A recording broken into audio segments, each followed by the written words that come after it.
అనూహ్య పరిణామాల మధ్య కృష్ణవేణి తన ఇంటికి బయలుదేరింది. ప్రేమించానన్న రాజు దుర్మార్గాల నుంచి ఆమెకు రక్షణ కల్పించలేదు. అమ్మ మాటకు విలువిస్తూ ఆమెను ఒంటరిగా వదిలేస్తాడు. అతనెంత పెద్ద తప్పు చేస్తున్నాడో ఆ క్షణాన ఊహించలేకపోయాడు. రాక్షసుల చెరలో చిక్కి అత్యంత దయనీయ పరిస్థితుల్లో కృష్ణవేణి ఈ లోకాన్ని వీడిపోయింది. కుమారస్వామి మహేందర్ కృష్ణవేణి వెంటపడ్డారు. ఇంత అందమైన అమ్మాయి రాజుగాడికి ఎలా పడింది, వాడికి పడినప్పుడు మాకెందుకు పడదు అనుకున్నారు.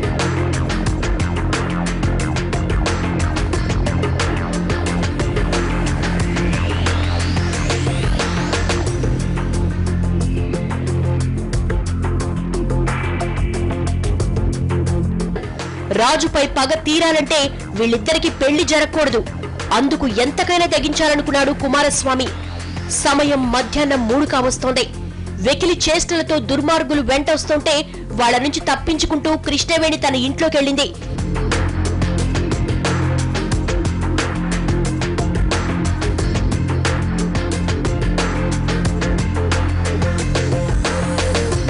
కృష్ణవేణి తలుపు వేసుకోబోతుంటే కుమారస్వామి మహేందర్ బలవంతంగా లోపలికెళ్లారు. ఆమెనేం చేసినా ఆ నేరం రాజుపైకే వెళుతుందని భావించారు.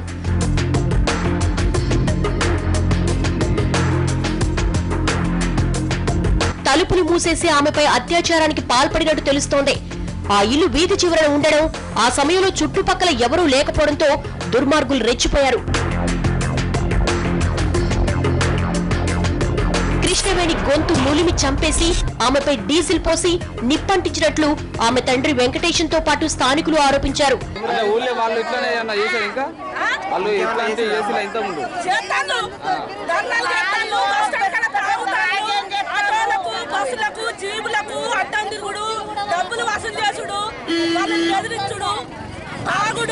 ఆడపిల్లలంతా భయం, బస్సు దిగస్తా భయం, జరుగుతుంది.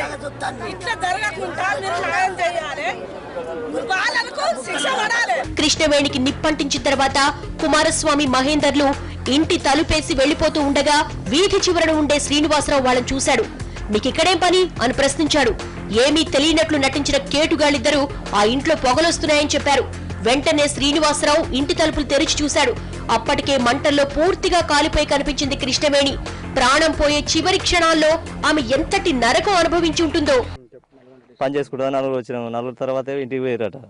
ఇంటికి పోయినాక ఇంటికి వచ్చినాక వాళ్ళు ఇంకా తర్వాత ఇద్దరు పోయి ఏం చేసి తెలియదు. ఇక చంపి కాలబెట్టిపోయి వెళ్ళిపోయారు ఆల్రెడీ. ఆమె అయితే చనిపోలే. పోలీసు ఏమంటాను, ఊరేమంటాను, ఊళ్ళో కూడా మొత్తం వాళ్ళది ఇద్దరు చంపారు అని చెప్తారు. ఊళ్ళో కూడా కానీ అరెస్ట్ చేస్తారు. వాళ్ళు అరెస్ట్ చేశారు కానీ శిక్ష అనేది ఇస్తారు. ఇంకా ఏ సంగతి వాళ్ళకు ఊరికి శిక్ష పడాలి సారు. వాళ్ళకు ఇవ్వలేదు. ఇప్పుడు అమ్మాయిని చంపారు కదా, వాళ్ళకి శిక్ష పడాలి అంతే. మొత్తం కృష్ణవేణి చనిపోయేటప్పటికి సమయం దాదాపు 5 గంటలవుతోంది. అంటే కృష్ణవేణి తన ఇంట్లోకి వెళ్లడానికి ఆమె చనిపోవడానికి మధ్య 2 గంటల సమయం పట్టింది. ఈ టైంలో దుర్మార్గులు ఏం చేసుంటారో అంచనా వేయొచ్చు.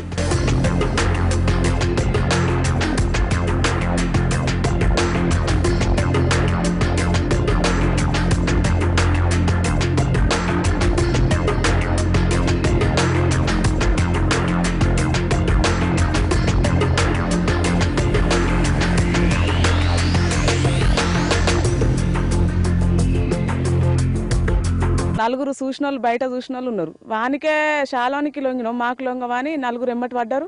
కథం చంపిర్రు, ఖరాబ్ చేసిర్రు, చంపిర్రు, డీజిల్ పోసి కాలబెట్టి పోయిర్రు. నాకు 5 గంటలకు తెలిసింది. 5 గంటలకు నాకు ఒక ఆయన వచ్చి చెప్తే నన్ను బండి మీద తీసుకొని వచ్చి చూసేసరికి మేము వచ్చేసరికి పానం పోయింది. ఇక వాడు ఎవడంటే నల్లలు పెట్టే కుమారస్వామి గాడే చంపిండు. మహేందర్ గాడు కుమార్ గాడు ఇద్దరే చంపిర్రు. ఊరు న్యాయం చెప్తలేరు. మా ఊరు కాబట్టి మేము వేరే పొరుగురు నుంచి వచ్చినాం. మాకు ముందు ఎవరు చెప్పేటోళ్ళు లేరు, అసలే సాపట్లేదు. మేము ఎక్కడో ఈ ఊరు పిల్ల అయితే అట్లా చేద్దరు, వాళ్ళు చేయకపోదురు. వాళ్ళు నాయకులు ఉన్నారు, స్పీకర్ ఉన్నాడు, అందరు ఉన్నారు, ఎవరు కూడా పట్టించుకుంటలేరు మా గురించి. ఈ కేసులో పోలీసులు రాజు, కుమారస్వామి మహేందర్ తో పాటు 6గురిని అరెస్టు చేశారు. వారిపై కిడ్నాప్, అత్యాచారం, హత్య, ఫోస్కో చట్టం కింద అభియోగాలు నమోదు చేశారు. పోస్టు మార్టం రిపోర్ట్ వస్తే గానీ ఆ ఇంట్లో ఏం జరిగిందన్నది స్పష్టంగా తెలిసే అవకాశం లేదు. అంతా విచారణ చేసి వాళ్ళ ఫాదర్ రాగానే అప్లికేషన్ తీసుకొని కేసు రిజిస్టర్ చేసినాం. దానికి సంబంధించిన ఇన్వెస్టిగేషన్ పక్కా జరుగుతున్నది.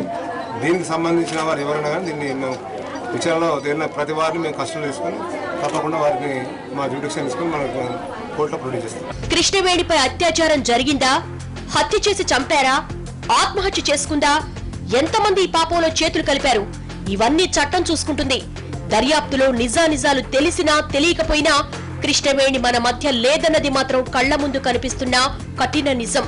తల్లి లేని పిల్లను అల్లారు ముద్దుగా పెంచుకున్న ఈ తండ్రికి ఏం చేస్తే న్యాయం జరుగుతుంది?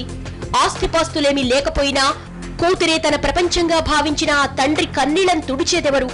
నేరస్తులకు ఎలాంటి శిక్షలేసినా ఆమె లేని లోటు ఈ పేద తండ్రికి ఎప్పటికీ పూడ్చలేనిదే. వాళ్ళు పేదోళ్ళు, వీళ్ళు ఏమంటే ఒక 10 కుటుంబాలు బ్రతుకుతున్నాయి.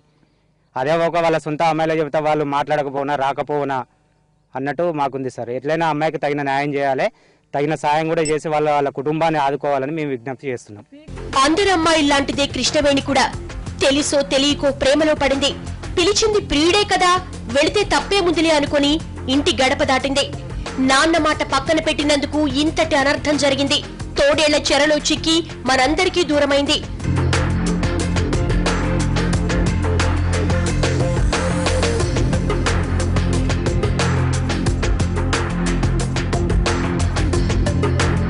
ఉన్న ఊళ్ళోనే కాపాడేవాళ్లు లేక దారుణ పరిస్థితుల్లో నరకం అనుభవిస్తూ సొంతింట్లోనే శాశ్వతంగా కన్ను మూసింది కృష్ణవేణి. ఇది ఓ అభాగ్యురాలి దీనగాథ. మనమంతా మంచి రక్షణ వ్యవస్థల మధ్య జీవిస్తున్నామని భావిస్తున్నాం. కానీ ఏ చిన్న ఛాన్స్ దొరికినా రెచ్చిపోయే దుర్మార్గులు ప్రతి వీధిలోని ఉన్నారు. బయటకు వెళ్ళేటప్పుడు కొత్త వాళ్లతో అప్రమత్తంగా ఉండాలంటోంది కృష్ణవేణి కథ. ముఖ్యంగా అమ్మాయిలు జాగ్రత్త. చక్కగా చదువుకుని ఉద్యోగం సంపాదించాల్సిన వయసులో ప్రేమ దోమ అంటే కెరీర్ దెబ్బతింటుంది. ఇది ఇవాళ